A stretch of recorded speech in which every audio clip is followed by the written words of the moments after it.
Hello everyone, James Charles here, and today I'm going to be making a very important video about a very important topic.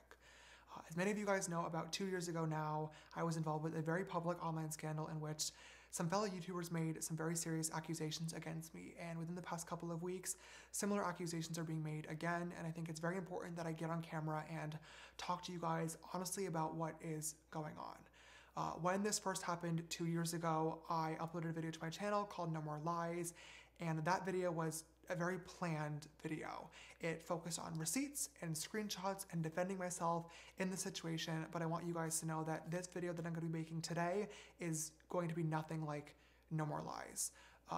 This is not exactly planned. I don't have a script. I will let you guys know that I do have just some notes in front of me of points that I want to make because this is a very, very serious topic. But today's video is going to be from the heart, and I'm going to focus on what happened, the conclusions that I've come to, and most importantly, holding myself accountable for my own actions. First and foremost, I need to say sorry. I owe a massive apology to anybody that I've hurt or anybody that I've made uncomfortable with my actions. And I also want to say I'm sorry to my friends, family, and fans that have to watch another one of these videos because you shouldn't have to, and this is really, really embarrassing. When this all started online a few weeks ago, it sparked a large conversation and many people have shared their thoughts and opinions, and I want to take some time to address literally everything in today's video. But before doing that, I want to make it really, really clear that I fully understand my actions and how they are wrong.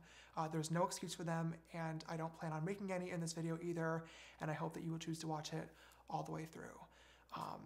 I also just want to make a quick note as well that I'm filming this on the night of March 31st. It is currently 12:54 in the morning. I'm alone here in the studio, and I know that when I upload this tomorrow, it is going to be April Fool's Day, which is awful timing because this video and this topic is not a joke in any way, shape, or form, and I don't want anybody to think that it is, but I also don't want to wait any longer to speak about this. I want you guys to know that this is very, very important to me, and I'm taking this very, very seriously. The last thing that I want to say before I just get into it is that I think it's important that I provide a trigger warning for this video. There's going to be topics and things talked about that are very, very sensitive to some people, and I don't want anybody to have to listen to those if they don't want to. So I'm just letting you know right now. But with all that said, I think it's time that we talk. In case anybody isn't aware of what's going on, within the past couple of weeks, 2 different people, both under the age of 18, have recently come forward saying that they had inappropriate messages with me on social media. One of them being from last year and one of them being from more recent. In both of these cases, I added these people on Snapchat, asked how old they were right away, was told that they were 18, believed them, engaged in a flirty conversation, and then later on found out that they were actually 16. Upon finding out, I was immediately embarrassed and blocked both people. Later on, when I saw them making videos about it and those videos going viral, my immediate reaction, completely honestly, was to be really, really upset. I wanted to get on camera and film another No More Lies video where I gather all my receipts and all my screenshots and try to tell my side of the story and then just move on from the situation. And now, looking back, that was so stupid because as I did more research on these topics and self-reflected, I realized that the receipts and the screenshots and the specific details of the interaction really don't matter because I fucked up. And I needed to take accountability for my actions and most importantly, apologize to the people that were affected by them. These conversations should have never happened, point blank period. There's no excuse for it, there's no ifs, ands, or buts, and I take full responsibility for that. I trusted the information that was given to me rather than the information I could have and should have gotten myself. In both of these situations, doing research into these people's public social media profiles would have revealed their true ages, and therefore these conversations would have never happened in the first place, but I didn't do the research, and that is what is so embarrassing. As an adult, it is my job and my responsibility to verify who I'm talking to, and therefore there is no one to blame for this other than myself. To the guys involved with this situation, I want to say I'm sorry.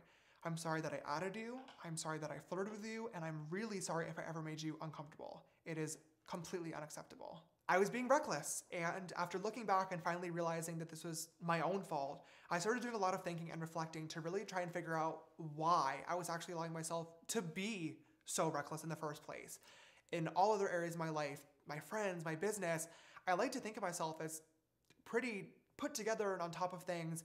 And I couldn't understand why relationships were the one outlier. Why were they not working? Why was this area of me so different? And I finally came to a conclusion. It sucks and it is ridiculously embarrassing to admit this, but I think I have to, and that is that I'm desperate. I do understand that with these videos coming to light, it's really starting to, not even starting, it's really looking, period, like I'm actively searching for younger people to be in a relationship with. And I just want to say firsthand that that is absolutely not the case. My hope has always been to be in a relationship with somebody around my age or older that I can relate to and that can make me laugh. And unfortunately, I've not been able to find that person yet, but the idea of actually being in a relationship became so important to me that I was willing to trust too quickly, miss out on red flags, and most importantly, not take the precautionary measures that really anybody, but especially somebody with a public platform, should be taking before talking to anybody. And there's no excuse for that. When I've watched videos in the past of people talking about serious topics, such as this one, it's always really bothered me when people would talk about conclusions or changes that they're going to make without actually talking about how they got there in the first place. So I think it's really important that I do that in this video. I just honestly think that I owe it to you guys to kind of walk you through the reflection that I've been doing, so you know that I'm taking this seriously, how I came to terms with my desperation, and how it led me here. In 2019, my dating life became even more public than it already was when I was called out and labeled as a predator. You guys, I feel like at this point all know the story, so I don't want to go back into details, but pretty much I had to get on camera and prove that I was being lied to.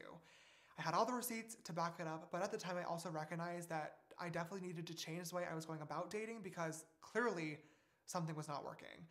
And in that video, I made a vow and a promise to myself and to you guys as the audience that I would be way more careful moving forward.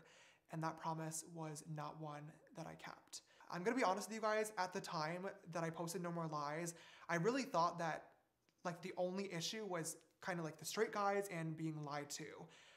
But I now realize that it was obviously a much deeper problem, and I really wish that at that time I had spent the time to sit down, look at myself in the mirror, and try to get to the root of the problem and understand why I was actually allowing myself to get into these situations instead of just brushing it off and saying like it's the straight guys and it's the lie. But like I said, I didn't, and as time progressed, my desire for a relationship never really went away, and I slowly started ignoring red flags again, and also ignoring my friends and the important people around me that warned me that I was going to get hurt. And to them, I also feel like I really owe an apology because I should have listened, and I feel like if I did, we probably wouldn't be here today. Looking back now and just trying to do my best to piece this all together in my head, I think that my lack of experience when it came to dating growing up, and then all of a sudden having a lot of attention from different types of men, some for good reasons and some for bad reasons, really affected me in ways that I didn't quite understand. I honestly just thought that I had really bad luck and that I was being taken advantage of when that wasn't the case at all. And I had the mentality that I could reach out to literally anybody and use my Explore page and For You page as a dating app, and eventually I would just happen to find the right person, but that's just not how dating works, literally at all. It's gross, it's weird, and it's desperation. I just really thought it was important to share my thought process and the conversations that I've been having with myself and professionals behind the scenes in order to help myself fully understand the situation so I could properly hold myself accountable for how I got here in the first place. When these videos started to come to light, power imbalance became a really large topic of conversation on social media, and rightfully so. In 2019, when I had my whole situation, I was accused of abusing my fame, money, and power to get what I wanted. And when I responded to that at the time, I said that that was disgusting and that I would never want to do that. And to this day, I still stand behind that sentiment 1000%. So when it was getting brought up again, I got really frustrated and was trying to understand, because I was thinking to myself like, okay, I know that this situation shouldn't have happened. I know that this conversation shouldn't have occurred. I take responsibility for that. But at the same time, like, they DM'd you first. They lied to you. They flirted first. Like, you didn't use your fame, money, and power to get anything. But I've now realized that that mentality is completely wrong because a power imbalance can happen even when it's not intentional. What I wasn't getting before is that the excitement that comes with talking to a celebrity is literally enough to make somebody do or say something that they normally wouldn't, even if that celebrity isn't intentionally weaponizing their fame, money, or power. And that's the concept that I just wasn't getting, but I now do. Even though I'm able to turn off my social media and just talk to somebody outside of the spotlight about something normal, in normal clothes and no makeup on as James Dickinson, that doesn't change the fact that to them, I'm still James Charles. And that's something that I can't turn off. For me, having a public platform has become such a huge part of my life that at this point, it does feel normal. But I have to understand that to 99.9% of people, it's not normal and will never be normal. And that's where the power imbalance lies that I wasn't understanding. But I'm so glad that I finally do, because like I said in 2019, taking advantage of that power imbalance is something that I would never ever want to do, but unintentionally was. With this situation blowing up, there are a lot of people speaking about this online, whether it be sharing their opinions, arguing back and forth, or most importantly, holding me accountable for my actions. I understand that posting this video today is not going to stop those conversations, but is going to spark more of them. And that's something that I am completely okay with, because I really feel like these are topics that we need to be speaking about a lot more. I also want to make it clear too that through uploading this video today, my hope and my expectations are not to, press post and then forget about it and move on and wash my hands as if nothing happened, because something did happen. And what happened was not okay. And I don't want to just forget about it. I should have been more careful in every single way when it comes to the ways that I was looking for a relationship. I didn't do the proper research, and for that, I'm once again ashamed and embarrassed. I can't take it back as much as I wish that I could, but I'm really, really glad that I now fully understand the situation, so I'm able to do better in the future, and I really hope to show that to you guys. I'm a firm believer that when scandals or situations like this happen, you can get on camera and upload an apology video where you say sorry a million times all day long, but the only way to actually show and prove that you are sorry is through action and change. And I'm going to change. This whole situation has been so embarrassing and I'm ashamed, but like I said, I'm now educated and fully understand what went on.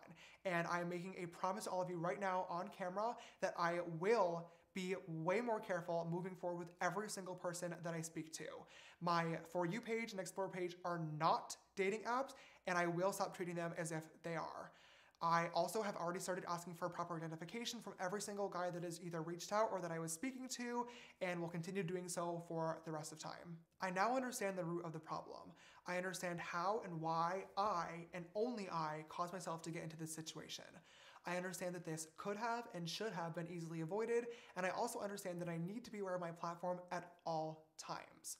I didn't understand how a situation like this could affect the people involved, but now I do. And for that, to the victims, I am so, so sorry. And I promise that something like this will never, ever happen again. I also feel like I owe an apology to my friends, family, team members, and also fans that had to watch this all go down again. To all of you guys, I once again wish that I had listened earlier on. You guys saw this and I didn't, and I'm really, really sorry for not taking that seriously and not being a better person and a better role model like I promised that I would be. I'm going to be taking some time away to reflect and further educate myself on these topics. I think at this point it's really important that I do so I'm able to follow through with my word and prove to you guys that I will be a better person. Even though I won't be here posting, I do want people to know that I will still be here, available, listening, and learning.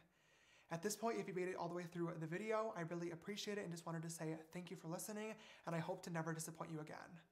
See you soon.